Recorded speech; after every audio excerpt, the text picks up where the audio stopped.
நாங்க போறோம், அடி தூள் கலப்போன்னு வைக்கிறோம். அங்க உச்சநீதிமன்றம் நங்கு நங்குன்னு கொட்டியது அப்படின்னாரு. எப்படி ஆக்க வச்சிருக்காப்புல, இப்படி பண்ண ட்ரை பண்றாப்புல.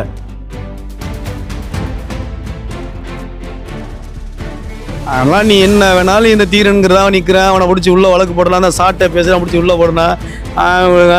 ஏய் போடு போடு போடு போட்டு பாரு, பார்த்துக்குறோம். சரி, அணில் வேட்டையா? அணில் ஒழுங்கா சரியா வந்து பழத்தை தெளிவா பறிச்சு சாப்பிட்டுச்சுனாக்கு அதை விட்டுருவான். அணில் வேட்டை இல்லை, அணிலே இருக்காது, அணிலே இருக்காது. நல்லா தெரிஞ்சுக்கங்க. சிஎம் விஜய் அவர்களே, உனக்கு எதிர்கட்சி உதயநிதி இல்லை, நீ தன்னந்தனி ஆளு அப்படின்றீல்ல, அது நாங்க தான். புரியுதா? பார்த்துக்குங்க. ஏய் ஆம்பளை சிங்கம், நான் இந்த இடத்துல பதிவு பண்றேன். நீயும் நடிகன் தான். அடுத்த சின்னம்மா திரிஷா வருவாங்க. அப்படித்தானே போய்கிட்டு இருக்கு. குடிகார முள்ள மாதிரி முடிச்சு வைக்க கேப் மாதிரிலாம் வருவாங்க.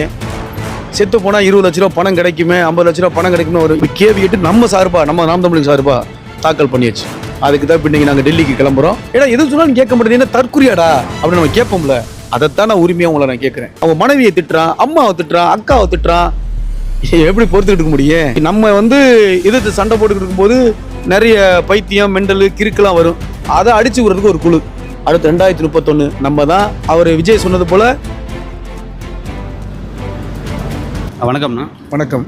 ஆனால் இப்போ கரூர் மரணம் 41 பேர் இறந்தாங்கன்னா அதுக்கு விஜய் வந்து அரசியல் அறிவிச்சிருந்தாரு. இப்போ அதை வழக்கு போட தடுத்திருக்கீங்க. இப்போ நாம் தமிழர் கட்சி தரப்பில் சீமான் அவர்களை அமைச்சர் தெரியாதுன்னாரு.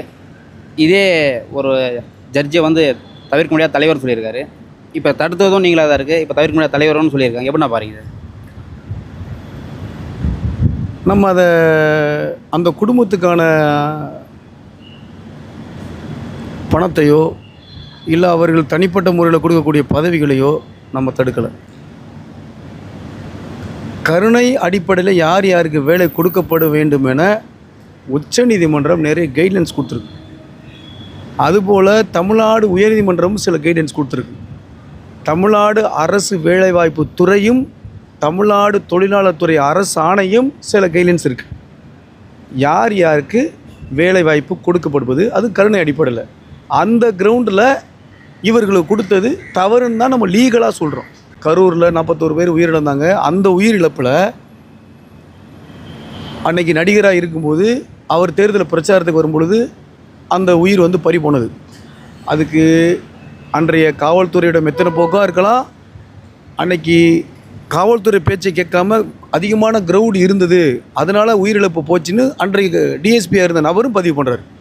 அப்போ 2 தரப்பு மேலும் தப்பாக இருந்தாலும் 2 தரப்புக்குமான உரிய விசாரணை உச்சநீதிமன்றத்தில் ஓய்வு பெற்ற ஒரு நீதியரசர் தலைமையில் குழு அமைத்து அது போய்கிட்டு இருக்கும் பட்சத்தில் இது இப்பொழுது இறுதி அறிக்கை வர்றது வரைய இந்த வேலைவாய்ப்பு கொடுக்கக்கூடாது. அவ்வளோதான். இந்த கிரவுண்டில் அடிப்படையிலையும் அதே மாதிரி ஆர்டிகல் 14 ஆர்டிகல் 16 கம்பேஷன் கிரவுண்டில் தான் வந்து கருணை அடிப்படையில் யாருக்கு வேலை கொடுக்கலாங்கிற விஷயத்தை நம்ம சொல்லியிருப்போம். அப்புறம் டிஎன்பிசியில் வந்து லட்சக்கணக்கான பேர் வந்து உங்கள் தம்பி, என் தம்பி, என் அக்கா, உங்கள் தங்கச்சி, இல்லை பல பேர் வந்து பெரும் கனவோடு வேலை இருக்காங்க. ஸோ அவர்களுக்கான வேலைவாய்ப்பெல்லாம் பறி போகுது.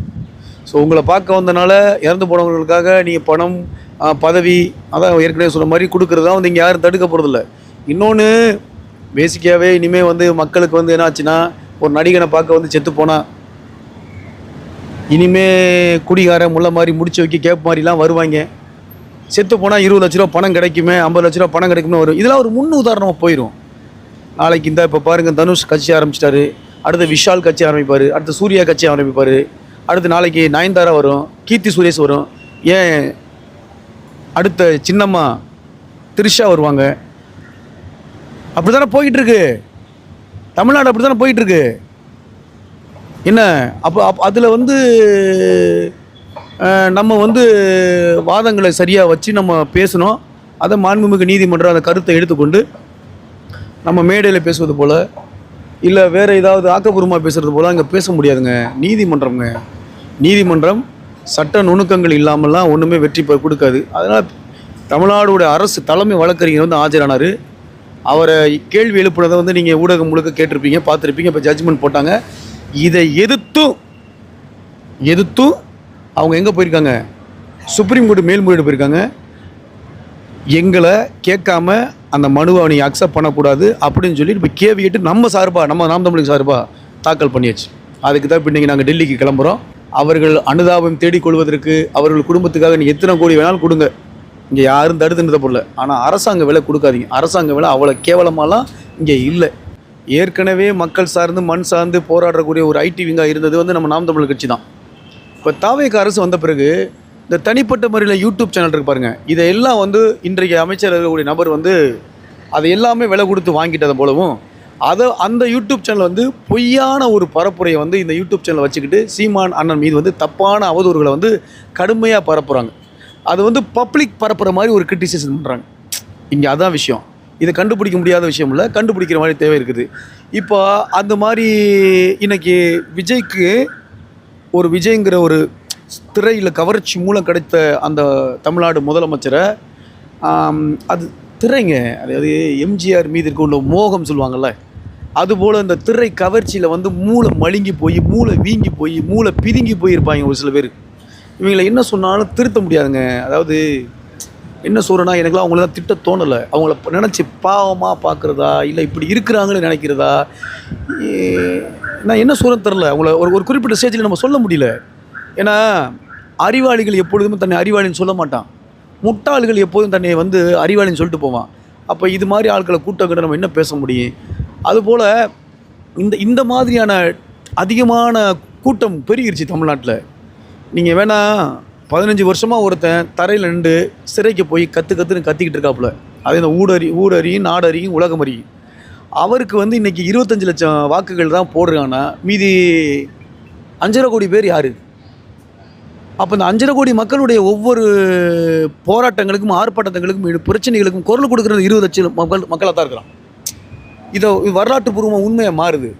இந்த கூட்டம் என்னைக்கு 2 கோடி 3 கோடி 5 கோடியாக மாறுதோ அன்னைக்கு தான் இந்த பிரச்சனைக்கான ஒட்டுமொத்த தீர்வு கிடைக்கும் நம்ம சொல்கிறேன். இந்த யூடியூப் சேனல்ஸ்லாம் வந்து இப்போ கையில் வச்சுக்கிட்டு சீமானனை கிரிட்டிசிசம் பண்ணுறது, இதை தான் பார்க்க வேண்டியதாக இருக்குது. அதையும் நாம் தமிழர் ஐடி விங்கு இப்போ கையில் எடுத்து அதையும் சரியான முறையில் சட்டப்பூர்வமான அணுகி அதை வந்து மாண்புமிகு நீதிமன்றத்தில் நம்ம வழக்கு தொடுத்தோம். மாண்புமிகு நீதிமன்றம்லாம் சும்மா இல்லைங்க, எல்லா தலைவர்களையும் மதிக்கக்கூடிய நபர்கள் தான். அதில் தமிழ்நாட்டில் வந்து தவிர்க்க முடியாத தலைவர் சீமான். எல்லா தலைவரையும் தனிப்பட்ட தாக்குதலையோ பர்சனல் தாக்குதலையோ அங்கே பேசக்கூடாது. அது இவ்வளோ அருவருக்கு தக்க வார்த்தையில் மார்ஃபிங் பண்ணியிருக்காங்க, அசிங்கமாக பேசியிருக்காங்க. இதெல்லாம் காவல்துறை வேடிக்கை பார்க்குது, காவல்துறை ஒருதலைபட்சம் பண்ணுறது தப்பு அப்படின்னு சொல்லி அவர் ஜெயிக்கிறாரோ தோக்குறாரோ, ஆனால் தமிழ்நாட்டில் தவிர்க்க முடியாத தமிழ்நாட்டு தலைவர் அப்படின்னு அவங்க பதிவு பண்ணாங்க. இந்த யாருன்னு கேட்டவருக்கு இதெல்லாம் நீதிமன்றம் மூலம் கிடைச்ச ஒரு பெரிய சம்பட்டி அடி. அதனால தான் அந்த தீரன் அதிகாரம் ஒரு படத்தில் ஒன்று வரும். அப்போவே சொன்னடா படிங்கடான்னு சொன்னேன், படித்த கேட்டி நடந்து. அதுபோல் இந்த தற்குறி கூட்டத்தை கூட நான் சொல்லக்கூடிய ஒன்று எனக்கு அந்த வார்த்தை கூட வரலை. நம்ம ஆளுக்கெல்லாம் நான் தற்குறி சொல்லுவது எனக்கு அவமானம் நான் கருதுறேன். இருந்தாலும் என்ன செய்ய முடியும்? என் தம்பி ஏதாவது தப்பு பண்ணுறான், டே நீ லூசு பையனடா அப்படின்னு கேட்போம்ல. அவர் தம்பி ரொம்ப தப்பு பண்ணுறான், டே முட்டா பையன் மாதிரி நீ வேலை செஞ்சுட்டு இருக்க, ஏன்னா எது சொன்னாலும் கேட்க மாட்டேது, என்ன தற்குறியாடா அப்படின்னு நம்ம கேட்போம்ல. அதைத்தான் நான் உரிமையாக உங்களை நான் கேட்குறேன். இதே சகாயம் கட்சி ஆரம்பித்தார்ல, நேர்மையானவர் தானே நீங்கள் அவருக்கு முத்திரை குத்தி வச்சுருக்கீங்க. ஏன் அந்த மக்கள் அங்கீகரிக்கலை? சகாயம் மேலே பிழை இல்லைங்க, மக்கள் மேலே பிழை இருக்குது. சரியா? மக்கள் வந்து திரை கவர்ச்சி மீது ஒரு போலியான ஒரு கட்டமைப்பை உருவாக்கி அதுக்குள்ளே நிற்கிறாங்க. அப்படி வந்து எப்போவுமே அது வெல்லாது. எப்பொழுதுமே அறிவு சார்ந்த மக்களை உருவெடுத்தால் மட்டும்தான் ஒரு நாடை கட்டமைக்க முடியும். ஒரு தலைவன் மட்டும் அறிவாக இருந்தால் ஒரு நாடை கட்டமைக்க முடியாது. இப்போ முட்டாப்பைய கூட்டத்துக்குள்ளே முட்டாப்பைய தலைவன் மத்தியில் நம்ம ஆட்சி அதிகாரத்தை நிற்கிற மாதிரி நாங்கள் ஃபீல் பண்ண ஆரம்பிச்சிட்டோம். ஸோ நீங்கள் அறிவாளிகளாகி நல்லபடியாக வேலை செஞ்சாலும் நாங்கள் செய்யக்கூடிய திட்டங்களையும் செய்யக்கூடிய நம்முடைய நாம் தமிழர் கட்சியுடைய வரை கோட்பாடில் இருந்து நீங்கள் அதை எடுத்துக்கிட்டு நீங்கள் நல்லது செஞ்சால் கூட உண்மையில் நாங்கள் வரவேற்போம். அதுக்கு தான் நாங்கள் வந்திருக்கோம். எம்எல்ஏயாக எம்பியாக அதெல்லாம் நாங்கள் வரல. அவதூறு பரப்புவதையும் அவதூறு தப்பாக பேசுவதையும் பர்சனலாக அட்டாக் பண்ணுறதையும் தனி மனித தாக்குதல் கொடுப்பதையும் தடுத்து நிறுத்துங்க. அதனால் விஜய் வந்து விமர்சனத்துக்கு அப்பாற்பட்டவனா இல்லை, அவர் விமர்சனத்துக்குரியவர் தான். அவர் தமிழக முதல்வராக இருந்தாலும் நரேந்திர மோடியாக இருந்தாலும் அமைச்சராக இருந்தாலும் யாராக இருந்தாலுமே தான். ஆனால் அது தனிப்பட்ட முறையில் தாக்குதல் பண்ணாதீங்கன்னு தான் நான் சொல்கிறேன். இது நம்ம கட்சிக்காரங்களுக்கு நான் சொல்கிறேன். நம்ம கட்சிக்காரங்களும் தனி மனித தாக்குதல், மாஃபிங் பண்ணுறது, தப்பாக பேசுகிறது, அசிங்கமாக பேசுகிறது, ஒருமையில் பேசுகிறது, இது அவங்களுக்கு மட்டும் இல்லை, நமக்கும் பொருந்தும். தயவு செய்து செய்யாதீங்க. யாரெல்லாம் உங்களை திட்டுறாங்களோ, உங்களை பேசுகிறாங்களோ, அதை நீங்கள் வந்து அந்த லிங்க் எடுங்க, யூஆர்எல் எடுங்க. அதை எப்படி வந்து அந்தந்த காவல்துறையிடம் அணுகலாம், அந்தந்த காவல்துறையிட்ட பேசலாம், அந்தந்த காவல்துறை எப்படி புகார் கொடுக்கலாம் அப்படின்னு சட்டப்பூர்வமாக அணுகுங்கன்னு நான் சொல்கிறேன். இதன் மூலம் சொல்லிக்கிறேன். இப்போ அடுத்தடுத்த நடிகர்கள் வந்து புதுசாக கட்சி தொடங்குறாங்க தமிழ்நாட்டில். குறிப்பிட்ட தமிழ்நாட்டில் மட்டும் ஒரு 4 படம் நடிக்கிறாங்க, கட்சி தொடங்கி முதல்வராகனு ஆசைப்படுறாங்க. அது மாதிரி ஆசைப்பட என்ன காரணம்? இதே கேரளாவில், ஆந்திராவில் அந்த மாதிரி கிடையாது, தமிழ்நாட்டில் மட்டும் குறிப்பிட்ட அதனால அந்த மாதிரி இருக்காங்க. அதாங்க வரலாற்றில் எந்த ஒருத்தன் சினிமா மூலம் வந்து அந்த தரையில் போராடக்கூடிய தலைவர்களை வீழ்த்தினானோ, நல்லா கேட்டுக்கோங்க, 1937 1967 வரையும் மக்களுக்கான ஒரு விளம்பர அரசியல் இல்லாத தலைவர்களை தான் நம்ம தமிழ்நாடு பார்த்தது. காமராஜரை, கக்கனா நீங்கள் பார்க்கலாம். போலீஸ் துறை மந்திரியாக இருக்கும்போது காமராஜர், கக்கனு போன்ற நபர்கள் ஒரு வண்டி தான், ஒரே ஒரு அம்பாசிடர் வண்டி மட்டும் தான் வரும், மற்ற பாதுகாப்பு வண்டிலாம் வராது. காமராஜர் சாதாரணமாக போயிடுவார், கக்கன் சாதாரணமாக போயிடுவார், ராஜாஜி சாதாரணமாக போயிடுவாங்க. இந்த நிலையை கவர்ச்சி அரசியலை கொண்டு வந்து திரைத்துறையிலேருந்து கொண்டு வந்தது யாருன்னா அண்ணாதுரை. தியாகராஜர் பாகவதர்லேருந்து அது தொடங்கிருச்சு. நீங்கள் எம்ஜிஆரை சொல்கிறீங்க, தியாகராஜ பாகவதர்லேருந்து தொடங்கிருச்சு. அண்ணா 2-3 படத்தில் ஒரு படத்தில் நடிச்சிருக்காரு, கதை பாடலாம் எழுதியிருக்காரு. அதிலிருந்து தொடங்கி அது வந்து அண்ணா மூலம் விருட்சியம் பெற்று, அண்ணா மூலம் கருணாநிதி மூலம் விருட்சியம் பெற்று, கருணாநிதி மூலம் வந்தவர் தான் எம்ஜிஆர். அந்த எம்ஜிஆர் மூலம் விருட்சியப்பட்ட அதே போக்கு தான் இப்போ வரை நிற்கிது. எந்த திராவிட முன்னேற்ற கழகம் காங்கிரஸை வந்து இந்த திரைத்துறை மூலம் அழித்ததோ, அதே திராவிட முன்னேற்ற கழகம் எந்த திரைத்துறை மூலம் வந்த ஆட்சி அதிகாரத்தில் கொண்டு வந்து நின்று தன்னை தற்காத்து கொண்டதோ, அதே திரைத்துறை மூலம் வந்த விஜய் அதே திராவிட முன்னேற்ற கழகத்தை அழிக்கிற தருவாய் இயற்கை வழிவிட்டுருச்சு. இப்போ நான் என்ன கேட்குறேன், இது போகிற போக்கில் நீடிக்குமான்னு பார்த்தா சத்தியமாக நீடிக்காது. ஆனால் மக்களுக்கு ஒரு விஷயம் தெரிஞ்சிச்சு. என்ன தெரிஞ்சுன்னா, என்னடா எப்போ பார்த்தாலும் நடிகர்களே அதுலேருந்து வர்றான், இப்போ நடிகர்களே வந்துக்கிட்டு இருக்கான். அப்போ அண்ணன் சீமான் சொல்கிற கருத்து இன்றைக்கி வேணால் தப்பாக இருக்கலாம், இன்னும் ஒரு 15 வருஷத்துக்கு அப்புறம் அன்னைக்கே ஒருத்தன் இது மாதிரி கத்துனானடா அப்படின்னு வரும். அப்போ அதுபோல தான் இந்த தனுஷு, இந்த விஷாலு, இந்த திரிஷா, இந்த சூர்யா, இவனுங்கெல்லாம் அதனோட முன்னோட்டம் தான். இது எப்படி வந்து அணுகிறதுன்னா, என்னக்கிட்ட சொல்லணும்னா, முதல்ல நாம் தமிழர் கட்சி அரியணைக்கு வந்தால் சினிமாவில் நடிக்கிறவனை வந்து தமிழ்நாட்டுக்குள்ளே அரசியலுக்கு நுழைய விடக்கூடாதுன்னு முதல்ல தீர்மானத்தை போட்டுருக்கான். சத்தியமாக சொல்கிறேன், முதல் தீர்மானம் அதுதான். வந்தியா, நடிச்சியா, நல்லா சம்பாரிச்சியா, உன்னை ரசிச்சமாக ஓடி போயிரு, நீ அங்கேருந்து வரக்கூடாது. ஆபாச படங்கிற படம் எடுக்கிறேன்னா அதெல்லாம் சென்சார் போர்டு கட்டு. இந்த பெரிய டயலாக் பேசி வந்து பஞ்சு டயலாக் அதெல்லாம் கட்டு, சென்சார். அதெல்லாம் சிங்கப்பூரில், வடகொரியா, தென்கொரியா போன்ற நாடுகளில் உண்டு. அதெல்லாம் சென்சார் கட்டு. சரியா? இயற்கை சார்ந்து, மண் சார்ந்து, ஒரு தலைவன் சார்ந்து, ஒரு வரலாற்று புரிதல் சார்ந்து அந்த மாதிரி படம் எடுக்கிறியா, அதுக்கு அனுமதி. அப்போ இந்த மக்களுக்கு எதை கொடுக்கணுமோ அதை கொடுக்கணும். அதான் சிறந்த தலைவன். இந்த மக்களுக்கு கலாச்சாரத்தையும், இந்த மக்களுக்கு பெண்களையும் மது கொடுக்குறவன் தலைவனாக இருப்பானா? இருக்க மாட்டான். ஏன்னா இன்றைக்கி கஞ்சாவும் மதுவும் விற்பனையும் தமிழ்நாடு முழுக்க அப்படியே தலை தோங்கி நடக்குது. அந்த ஆட்சியில் தான் அப்படி இருக்குன்னு பார்த்தா இந்த ஆட்சி அதை விட மோசமாக போய்கிட்டு இருக்கு. ஸோ அதனால் திரைத்துறை என்பது ஒழுக்கமான துறை அல்ல. அது திரைத்துறையில் இருக்கிறவங்க எல்லாருக்குமே தெரியும், அவங்களுக்கு சொல்ல வேண்டிய அவசியம் இல்லை. அதில் நல்லவர்கள் இருக்காங்க, அதை பற்றி இல்லை. ஏன் தமிழ்நாட்டு மக்கள் தமிழச்சிங்க உங்கள் அக்கா தங்கச்சியில் எதுக்கு திரைத்துறை போக மாட்டேங்குதுங்க சொல்லுங்கள்? நம்ம பிள்ளைங்க வந்து இஸ்ரோவுக்கு போதுங்க, இன்ஜினியராக போதுங்க, HSCயில் வேலை பார்க்குங்க, உலக மென்பொருள் நிறுவனங்களில் போய் நம்ம பெண்கள் வேலை பார்க்குதுங்க. ஏன் அப்படிப்பட்ட அறிவாளி பெண்கள் எதுக்கு வந்து திரைத்துறையில் போக மாட்டேங்குதுங்க? கவனிச்சிருப்பீங்க. ஆபாசமான விஷயங்கள் அங்கே போனால் வந்து உங்களுக்கே தெரியும், காம்ப்ரமைஸ் ஆகாமல் அட்ஜஸ்ட்மெண்ட்டுன்னு சொல்லுவாங்க. அந்த அட்ஜஸ்ட்மெண்ட் இல்லாமல் அங்கே நடக்க முடியாது. அப்போ அட்ஜஸ்ட்மெண்ட் பண்ணி ஒருத்தி வாழ்க்கையில் வந்த பிறகு அவன் வந்து தமிழ்நாட்டு முதலமைச்சர் ஆகுவது ஏற்புடையதா? அது ஏற்புடையது அல்ல, அது ஏற்க முடியாது.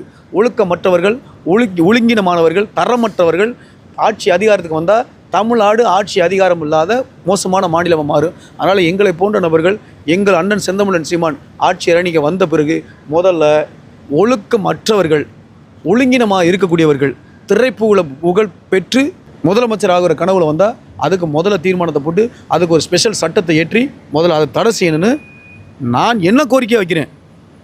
என்னோட கோரிக்கையை நான் அதை வைக்கிறேன். இப்போ நாம் தமிழர் கட்சி மேலே அவதூறு பரப்புறாங்கன்னா இதுக்கு மேலே அதே தொடர்ந்தா உங்களோட அடுத்த கட்ட நடவடிக்கை எந்த மாதிரி இருக்கும்? அண்ணன்ட இதை கலந்து ஆலோசனை பண்ணணும். அதாவதுங்க, காவல்துறை வசம் அன்பும் இருக்கும், கம்பும் இருக்கும். கவனிச்சிருப்பீங்க. இராணுவத்திடம் பேரிடர் காலங்களில் வந்து மக்களுக்கு வேலையும் கொடுப்பாங்க, செஞ்சு கொடுப்பாங்க. கையில் துப்பாக்கி இருக்கும். இங்கே அன்புலையும் திருத்தலாம், துப்பாக்கிலையும் திருத்தலாம், கம்புலையும் திருத்தலாம். நம்மகிட்ட வெறும் இப்போதைக்கு அன்பு மட்டும்தான் இருக்குது. இன்னும் நம்ம கம்பு இல்லை. சரிதானே? கம்பு இல்லை. ரொம்ப அறமாக அண்ணன் செந்தமிழன் சீமான் இருக்காங்க. பிரபாகரன் நேசித்த வந்து ஒரு தலைவன் வந்து அறமாக இருப்பது வந்து அவர் அங்கே ரொம்ப அறமாக இருந்துட்டார். இவர் அதை விட அறமாக இருக்கிறார். அப்படி இருப்பதனுடைய விளைவு தான் வர்றவன் போகிறவன்லாம் பேசுகிறான். வர்றவன் போகிறவன்லாம் பேசுகிறான். சட்டப்பூர்வமாக அணுக வேண்டியது அணுக வேண்டும். சில சைக்கோக்கள், சில மென்டல்கள் கேட்க மாட்டான். குறிப்பிட்ட யாரும் சொல்கிறீங்களா? குறிப்பிட்ட ஆள் நான் வந்து அது புரியும். நான் சொல்லக்கூடிய ஆளுகளுக்கு புரியும். அவர்களுக்கெல்லாம் நம்ம என்ன பண்ணணும்னா, சிறை தானேங்க, இதுக்கு சமம் இல்லை நமக்கு, நம்ம தான் போராளி இல்லையா, சிறை தானே. அப்போ நம்மளை பேச விட்டு பாடி பார்த்துக்கிட்டு இருக்க முடியுமா? என் தாயை பேசிக்கிட்டு இருக்கான், தாய் மொழியை பேசிக்கிட்டு இருக்கான், தமிழ் நிலப்பரப்பை பேசிக்கிட்டு இருக்கான், தமிழ் மண்ணை பேசிக்கிட்டு இருக்கான், பழிச்சிக்கிட்டு இருக்கான். அதுக்காக போராடக்கூடிய தலைவனை வந்து கொச்சையாக பேசுகிறான். பேஸ்ட்டு போகிறான், கடந்து போனான், அவன் மனைவியை திட்டுறான், அம்மாவை திட்டுறான், அக்காவை திட்டுறான். எப்படி பொறுத்துக்கிட்டு இருக்க முடியும்? நம்ம மக்களுக்கான வேலையை நம்ம செய்யணும்.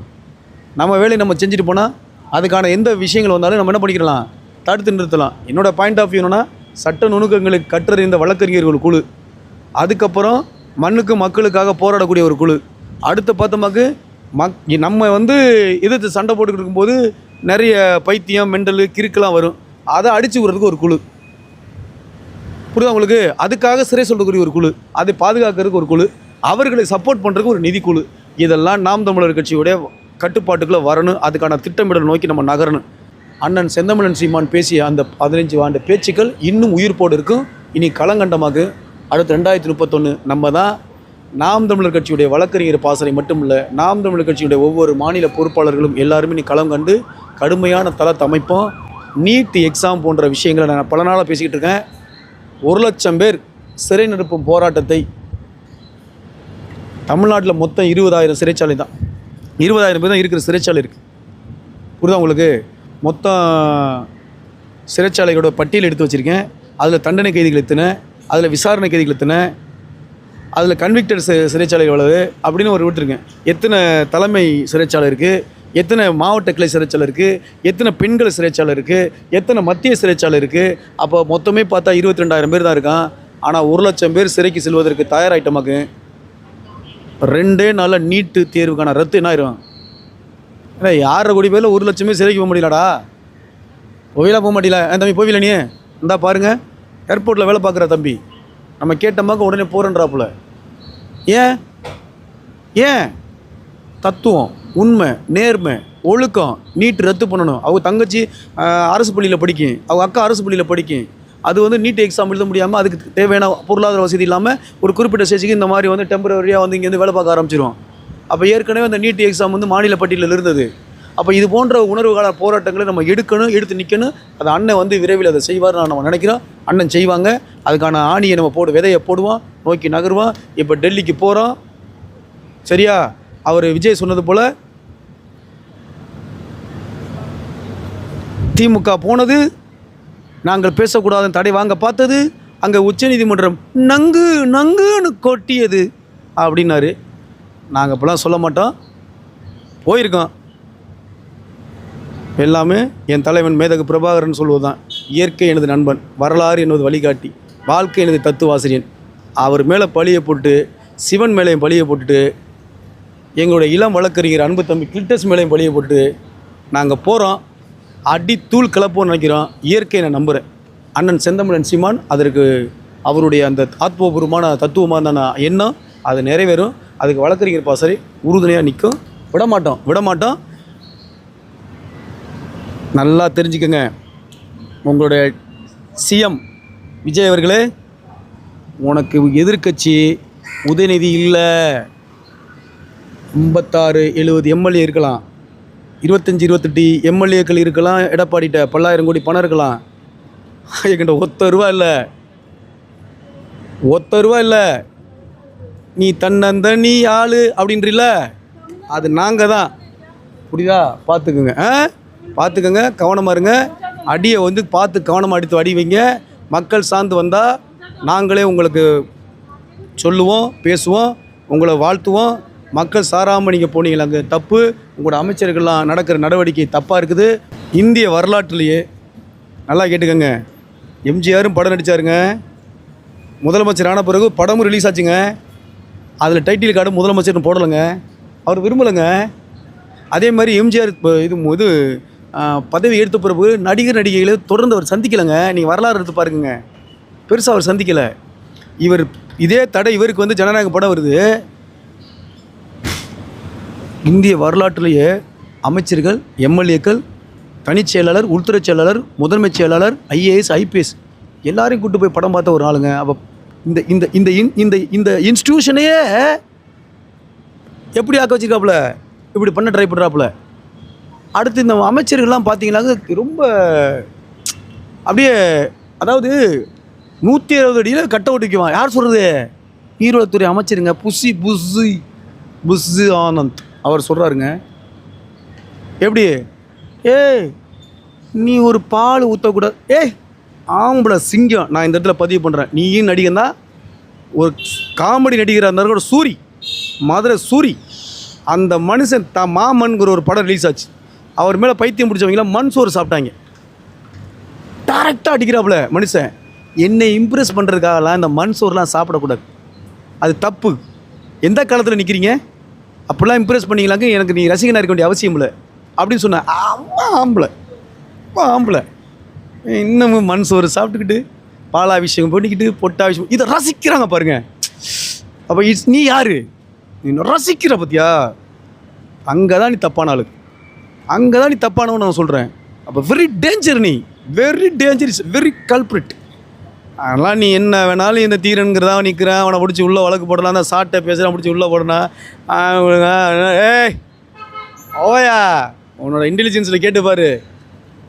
குண்டாசு, ஊப்பா, தேசிய பாதுகாப்பு சட்டம் எல்லாம் பார்த்தாச்சு. மறுபடி போடு, என்ன போடு போடு போடு போட்டு பாரு, பார்த்துக்குருவோம். சரியா? உங்களை அணில் வேட்டை தொடருமாண்ணா? அணில் வேட்டையா? அணில் ஒழுங்காக சரியாக வந்து பழத்தை தெளிவாக பறித்து சாப்பிட்டுச்சுனாக்கு அதை விட்டுருவான். அணில் அந்த பழத்தை ஒழுங்காக சாப்பிடாம இங்கே கொதிரி அங்கே கொதிரி அங்கே கொதிரி அங்கே கொதிரி கொதிச்சுனாக்கு அணில் வேட்டை இல்லை, அணிலே இருக்காது. அணிலே இருக்காது. அந்த 3 கோடு இருக்காது. அந்த 3 கோடு இருக்குல்ல, 3 கோடு இருக்காது. கவனமாக இருக்கணும்னு சொல்லிட்டேன். நீ பண்ணுற ஒருத்தன் கிழவரப்பள்ளி அணைக்கு போய் நின்றுக்கிட்டு ஏற்றுக்கவே முடியாது. கிழவரப்பள்ளி அணை வந்து பார்த்துருப்பீங்க, அது சொல்ல முடியாத அளவுக்கு அந்த அணையில் வந்து துர்நாற்றம் ஏற்பட்டு சொல்ல முடியாத அளவுக்கு அது நுரைய தள்ளி இருக்குது. போய் உட்காந்து ஆய்வு போய் நின்றுக்கிட்டு அப்போல்லாம் அந்த அணையில் ஒரு பிரச்சனை இல்லைன்றான் அந்த அமைச்சர். இது எவ்வளோ பெரிய அயோக்கியத்தனமான ஒரு செயல்பாடு தெரியுமா உங்களுக்கு? கிழவரப்பள்ளி அணை மட்டும் இல்லை, அதை ஒட்டி இருக்கக்கூடிய கிருஷ்ணகிரி அணையும் பாதிக்கப்பட்டிருக்கு. ஆய்வில் வந்து இல்லை, என்ன சொல்லணும்? நான் சொல்லியிருக்கேன், என்ன சொல்லணும்? ஏற்கனவே அமைச்சர்கள் அதை பண்ண தவறிட்டாங்க, மறுபடியும் நாங்கள் மாசுக்கு போட்டு வாரியத்தை வச்சு உடனே இதை தீர்க்க முடியாது, கொஞ்ச நாள் தீர்த்து விட்ருன்னு சொல்லணும். அப்படி எதுவுமே நடக்கலைன்றான் அந்த பையன்.